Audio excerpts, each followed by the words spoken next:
नमस्ते दोस्तों, welcome to देरखास। आज का ये वीडियो 10th क्लास के उन बच्चों के लिए है जिन्होंने जस्ट अभी क्लास 10th को पास किया है और वो 11th में एडमिशन लेना चाहते हैं। और इसी के साथ उनके मन में बहुत सारे डाउट हैं कि हमको कौन सा स्ट्रीम सेलेक्ट करना चाहिए, मीन्स कौन सा सब्जेक्ट लेना चाहिए। तो आज हम बात करेंगे उन बच्चों से जिनके मन में हल्का सा भी ये लग रहा है कि उनको एग्रीकल्चर एजी सब्जेक्ट लेना चाहिए, यानी कि कृषि विज्ञान लेना चाहिए। ऐसा उनके मन में एक विश्वास है।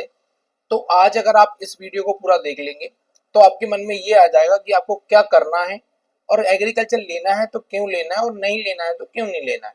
इसके अलावा एग्रीकल्चर 11th में आप क्या पढ़ेंगे, 12th में क्या पढ़ेंगे, आफ्टर 12th क्या पढ़ेंगे, किस किस सब सेक्टर में आपकी जॉब नौकरी लग सकती है, गवर्नमेंट नौकरी लग सकती है, प्राइवेट नौकरी लग सकती है। इन सारे सवालों के जवाब आज के इस वीडियो में मिल जाएगा।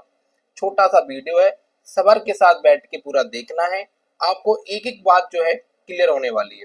तो आज का हमारा ये टॉपिक है वो है कि क्लास 10th के बाद कृषि विषय जो है, एग्रीकल्चर सब्जेक्ट जो है क्यों लेना चाहिए, उसके ऊपर हम सारी की सारी जो है चर्चा करने वाले हैं।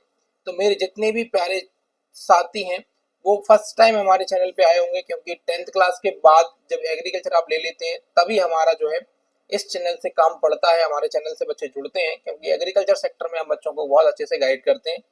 तो अगर आप न्यू हैं तो सबसे पहले सब्सक्राइब कर लीजिए और वीडियो को लाइक करके आगे बढ़ते हैं। देखिए, सबसे पहले हम बात करते हैं इंट्रोडक्शन की, और ये इंट्रोडक्शन जो है वो आज की वीडियो का इंट्रोडक्शन है। हमारी आज की वीडियो का क्या है कि वाई चूज एग्रीकल्चर, एग्रीकल्चर यानी कि कृषि को क्यों चुने। ठीक है, अब ये मन में आ गया तो पहले इसका आंसर मिलेगा आपको। उसके बाद इसमें क्या करियर होने वाला है, गवर्नमेंट सेक्टर जॉब हो सकती है क्या, प्राइवेट सेक्टर की जॉब हो सकती है क्या। अगर आपको मैं इन तीन सवालों के जवाब दे दूं तो आपको अपने आप ही ये वाला सवाल मिल जाएगा कि वाई चूज एग्रीकल्चर, कृषि क्यों चुने, करियर के लिए चुने। करियर गवर्नमेंट सेक्टर में क्या है, प्राइवेट सेक्टर में क्या है, इनके बारे में बात की जाएगी। ठीक है ना। तो इन पे अपन भाई जो है एक एक करके बात करते हैं। सबसे पहले आप ये मान लीजिए कि आपने बाई चांस अगर ऐसा कर लिया कि आपने जो है एग्रीकल्चर सब्जेक्ट ले चुके हैं आप, तो आपको भी ये समझना है कि क्लास 11th और क्लास 12th में जब आप एग्रीकल्चर सब्जेक्ट ले लेंगे तो आपको कौन कौन से सब्जेक्ट पढ़ने पड़ेंगे, किसके अंदर, एजी के अंदर, एग्रीकल्चर के अंदर कौन कौन सब्जेक्ट पढ़ने पड़ेंगे। तो सबसे पहले आपको पढ़ना पड़ेगा क्रॉप प्रोडक्शन, जिसको हम बोलते हैं फसल उत्पादन। क्या बोलते हैं, फसल उत्पादन। ठीक है। इसके बाद अगला पढ़ना पड़ेगा एनिमल हस्बेंड्री, जिसको हम बोलते हैं पशुपालन। ठीक है। इसके अलावा एक सब्जेक्ट पढ़ना पड़ेगा जिसको हम बोलते हैं एलिमेंट ऑफ साइंस या पीसीएमबी। पीसीएमबी क्या बोलते हैं इसको, पीसीएमबी बेसिकली भाषा में बोला जाता है। वैसे सब्जेक्ट का नाम होता है element of science and mathematics of usual for agriculture. इसके अंदर क्या होता है, 5 चैप्टर बायोलॉजी के होते हैं, 5 फिजिक्स के होते हैं, 5 केमिस्ट्री के होते हैं और 5 चैप्टर जो होते हैं वो मैथ्स के होते हैं। ठीक है। तो ये 3 जो हैं आपके डोमेन सब्जेक्ट होने वाले हैं। इसके अलावा 2 बेसिक लैंग्वेज सब्जेक्ट होता है, हिंदी और इंग्लिश। ये आपको किसी भी सब्जेक्ट के साथ पढ़ना होता है। अब बात करते हैं कि क्रॉप में क्या पढ़ना होता है।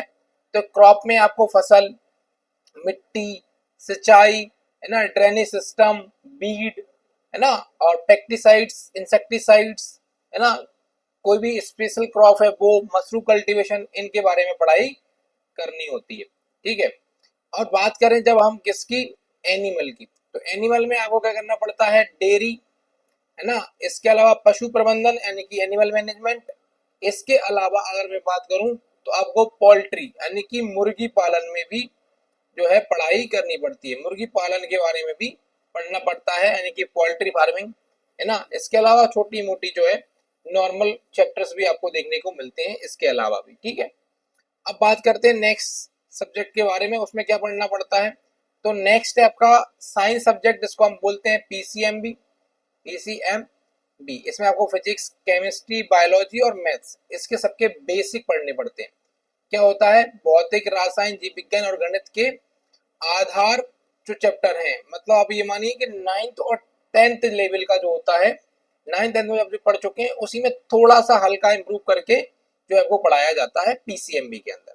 तो आपने ये जाना अभी तक कि जो है 11th क्लास और 12th क्लास में आपको कौन कौन से सब्जेक्ट होते हैं। तो प्रोडक्शन होता है, एनिमल हस्बेंड्री होता है और पीसीएमबी होता है।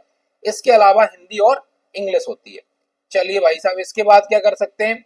इसके बाद ये है कि आफ्टर 12th ऑप्शन, 12वीं के बाद, क्योंकि 12वीं तो आपने अभी देख ली कैसे हो जाएगी, 12वीं तो आपको जाना ही नहीं पड़ेगा आराम से, क्योंकि अगर आप इंग्लिश मीडियम में 12वीं कर रहे हैं बेटा, तो पूरे मध्य प्रदेश में इंग्लिश मीडियम में सबसे बेस्ट बुक जो होती है वो एग्जाम साथी की आती है। और एग्जाम साथी की जो राइटर हैं वो आपके सामने बैठे हुए हैं, यानी कि हम ही हैं।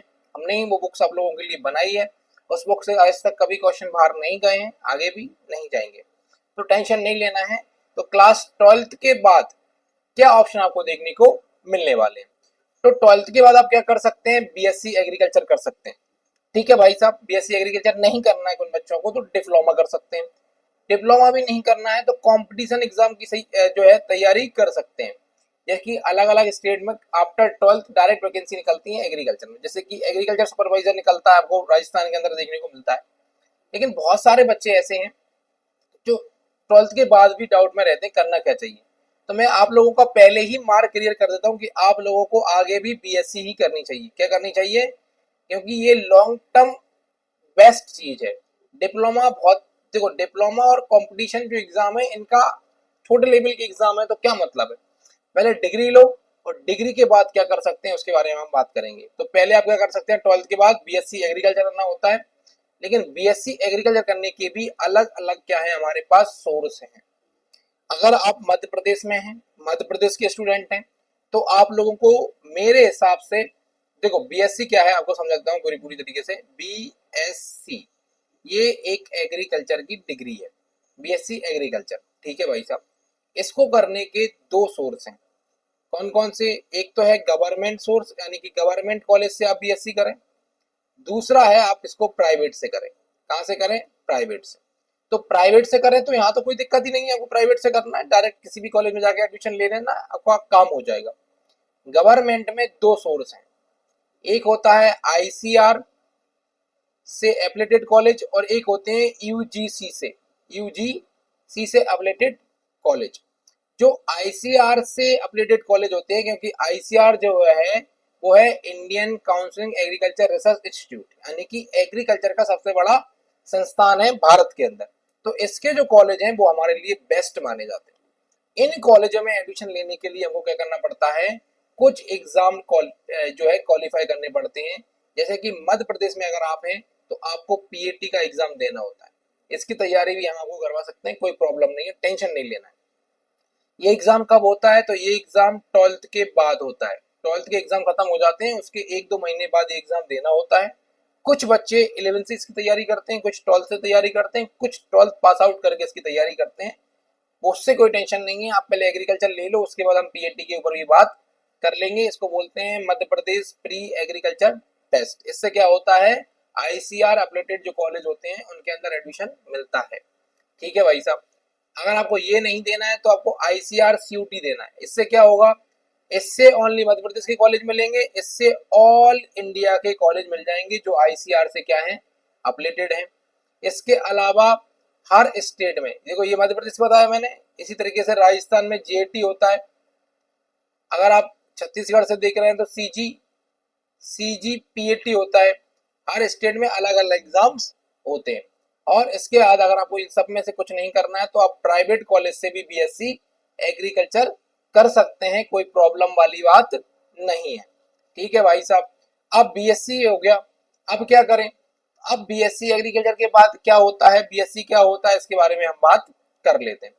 तो बीएससी एक डिग्री है जो 4 साल में कंप्लीट होती है। 4 साल का कोर्स है, आपको 8 सेमेस्टर 4 साल के अंदर कंप्लीट कराए जाते हैं। इसके बाद आप गवर्नमेंट एंड प्राइवेट सेक्टर में क्या कर सकते हैं? अपना करियर बना सकते हैं और बहुत अच्छा करियर बना सकते हैं। किस तरीके से करियर बना सकते हैं उसके ऊपर बात कर लेते हैं। तो देखो, जॉब आफ्टर बीएससी, बीएससी के बाद क्या क्या नौकरियां हैं? तो गवर्नमेंट सेक्टर में जॉब है, जैसे कि एओ है ना, AOO है, ठीक है, SI है, जिसको हम बोलते हैं सीट इंस्पेक्टर, है ना। इसके अलावा फसाई के अंदर बहुत सारी जॉब है ना, इस पे बहुत सारी वीडियो बना चुका हूँ। कितने सारे जॉब सेक्टर्स के अंदर आपको देखने को मिलते हैं। नाबार्ड है, नाबार्ड ग्रेड ए है ना, आईपीएस एएफओ है, एएफओ की बेस्ट जॉब मानी जाती है। ये बहुत शानदार जॉब है। इसके अलावा आप प्राइवेट कंपनीज में भी जा सकते हैं।